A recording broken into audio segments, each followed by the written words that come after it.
It's ghetto until. Now, someone who's a POC, person of color, we know that we may create some trends. It'll be looked down upon. It'll be quote unquote ghetto until a certain demographic starts doing it.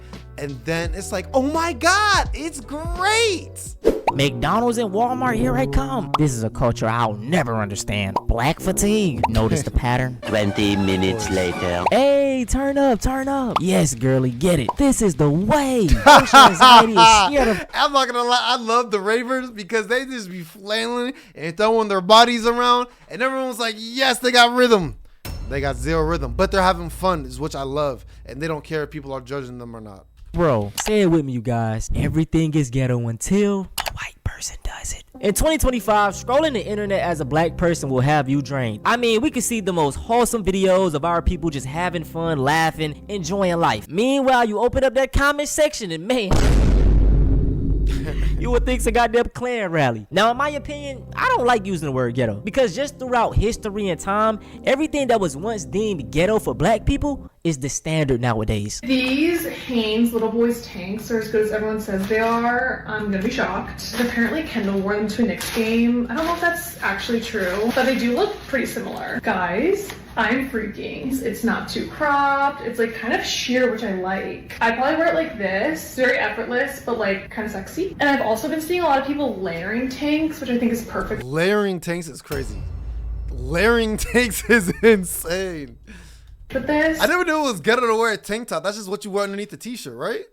the summer staple. Now, at first glance, like, we probably tripping, but nah, man, no. Tank tops are a staple in the black American household. My pops literally made me wear a tank top under every single shirt before I went to school. Now, tank tops have always had a negative connotation because it was something that we wore. As a male wearing these, you always labeled a thug, and it was just like the Really?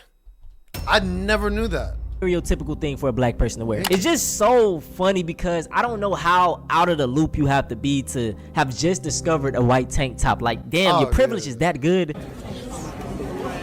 Surprise! Get out of What does he have?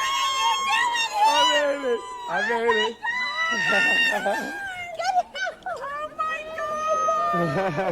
You see, this clip right here was funny, man. It was wholesome. You know, he surprised his family and they was happy. But in the back of my mind, I was like, man, if that was a black family, they would have been calling them people all types of N-words and black fatigue. Like, you get what I'm saying? Oh, in the comments section. Okay.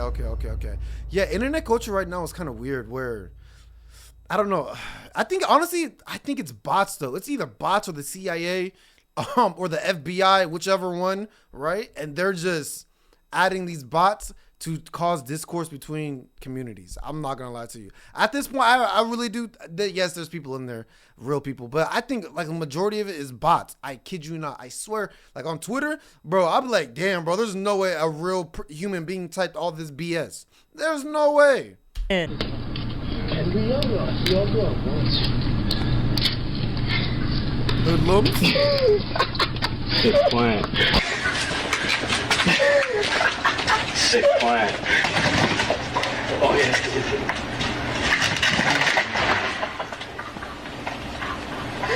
once again, imagine if the races were reversed. This would have been a segment in hundreds of black fatigue videos. The comments would have been filled with how savage and reckless they are. But guess what? You don't see people posting clips like this because it doesn't fit their narrative. It's a group of young college kids. Hey, boys will be boys. As a black person, that is true. Now that is true. That is true. One thing that I've never understood, and honestly, I don't think it, like I said, I don't think it's communities. I think it's media and, quite frankly, other outside sources that are making communities go against each other. But I never understood why when someone wins the National Hockey League in the town, they turn that town upside down, and then it's a parade. But if someone was to win the NBA championship or football, NFL, then it's a riot. Same exact things labeled differently. The room of error is extremely small. Soon as a black person makes a mistake, it's, see, you know, I knew they couldn't do it. That is why when I see these black doctors and black pilots, like, I know that they really had to work extremely hard to get there. They're like probably the top-notch person. I hate texting a hoe that don't know their job. How? This boy all up in my phone talking about something. oh, where are you from? I'm like, Romania, I stay in Georgia. He told me, oh, I'm from New York, I stay in Georgia too. We get to it, all of a sudden he get my number. He want to text me, how are you, in Spanish. See, Romanian and Latin-based language, so I already know the one and the two. So I text him back, and he wants to tell some, oh, you Hispanic? Did I not just tell you I'm Romanian? He wants to tell some, oh. Okay, see, now listen though, hear me out. A lot of times, she could just live in the ghetto. She could just be influenced by the people around her. And if that's how they talk, that's how they talk. But if she was raised in suburbia land and it's nothing but preppiness, then come on now. She's looking at the internet and she's acting like that. Influenced. Where that at? I tell him Europe. He wants to know some, oh, so y'all speak a different language out there? Duh. What do it look like? This clip right here is frying my brain. I can hear a black woman, but I don't see a black woman. This is why I speak so highly of black women, because they are the blueprint. From the mannerisms to the things they wear to the way they talk, it is always talked down upon and then secretly stolen. Now, there's many things to dissect from this clip. First off, we're going to talk about the way she's talking, aka black slang. Now, whenever people bring up that black Americans have no culture, I just laugh, because slang is black American culture. And to add a new element to it, each different part of the United States has its own slang. Break down Chicago slang. Like that's. Oh, now. Gang, gang. Okay. Bro, the slang part 1. Alright, so you got Jit. Jit really supposed to be someone younger than you, smarter than you, but we just call everybody Jit. Hey, brother, what's the deal? Brother, you was tweaking. I ain't gonna lie. Hey, what's the deal, brother? What you want? Because first of all, I gotta tell you, that girl is not even your friend. That girl be using. That girl only your friend when you got a cup, when you're caught in good condition. You ain't give me no photos, no photo tang, no. What's Washington slang? What's Seattle slang? Hella. That's greasy. Overton. That's literally it. We be using, I'm not gonna lie, we be using everyone else's slang. We're kind of weak. All of you get none of, like, she ain't give me none of the dude get, like, nothing. Finna. We got finna too. We got finna. We got hella. We got, oh, that's greasy. Oh, she's chopped.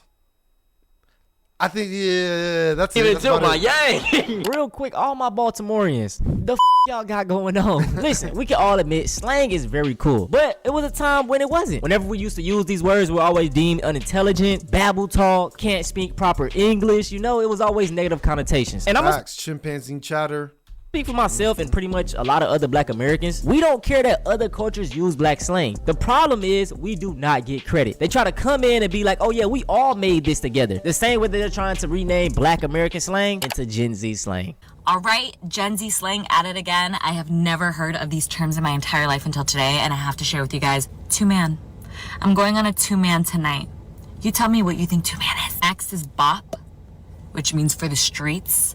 So they said, which means for the streets. Now she's adorable though. See, I would definitely talk to a chick like this that just doesn't know anything from other cultures, because then you can like put her on and then she's like, wow, you're so amazing. You know what I'm saying? Meanwhile, I'm just a normal, regular person. She's a bop. That's game. He's a bop. They're for the streets. I can only imagine talking to my dad and he's like, oh, what happened to so-and-so? And I'm like, oh, they're a bop. He's gonna be like, what? And last, this one really had me confused. Merch. The kids looked at me today and they're like, do you know what merch is? And I said, merchandise? No. Merch. I'm gonna pretend like this is a spelling bee. On merch, I stole this. Merch substitutes for on God. So instead of saying on God, you say merch, on merch. Duh. Oh, I'm not gonna lie, I never heard that one. Damn, see, look, she just taught me some. I'm enamored by her. Who is she? Like, this is crazy. Pretty much all of those words came from the drill culture in Chicago. Maybe not even that, just Chicago in general. Yes, the term finna is prevalent down south. But you know what else is prevalent down south? Black people. And that's no coincidence. One of the primary reasons that black culture has a problem getting acknowledged as a culture is because it keeps getting folded into Southern culture. Just as our black cooking has been co-opted as Southern cuisine, Gullah and other components of black English have been co-opted as Southernisms. In short, it's a black thing until white people want in, and then suddenly it's a Southern thing. One of the most glaring examples is the word y'all. Even though one of the earliest acknowledgments of the term y'all or you all is that white children had adopted it from enslaved black children. The pushback is that y'all is actually Scottish, y'all. Why? Because you all is a contraction that contracts the first word, not the second. And contractions typically contract the second word, not the first. Well, this is something that is frequent in black English. Say, for example, he asked for him, but he ain't give him none tall. In that sentence, tall is a contraction. At all, which means that the first word was contracted into the second, not the second into the first. So the theory that y'all could not have been of black origin is only logical if you are applying English rules, which English was not our first language. We were My brain hurts. Playing by different rules.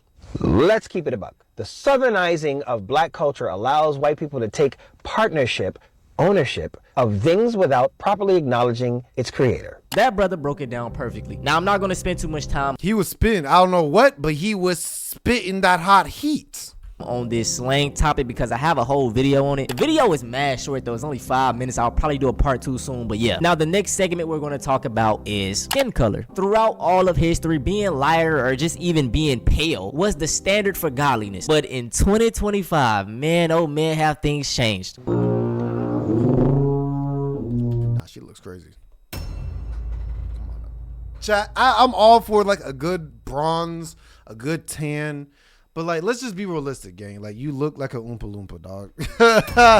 Bro, it looks like she had the what's it called, the bronzer, the tanner, the entire bottom. She just and then just put it all over her body and then just went to the sun. Didn't wash it off or nothing. This looks absolutely insane. I'm still taking it down though.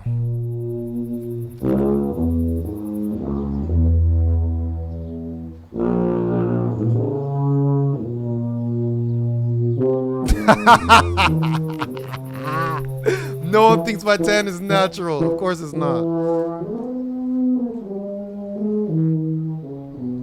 Shit, more for us though. I'm not tripping. Tanning has always seemed off to me because you're trying to darken your skin, which correlates to being black. Like I was like what? But that's the end of the video. Let me leave y'all with this message. Always be unapologetically black. I don't care about you wearing your... All right. What do you guys feel? How do you guys feel about this this topic? Do you think that people steal from black culture? Do you think that it was a partnership and both black and white both came up with it? Do you think that people are just enamored by opposites and because they didn't grow up a certain way and they see these other people doing it at first because it's new, they're scared of it, but the more they get used to it, they're like, oh, this is cool, I want to do this too. Let me know in the comment section. Peace.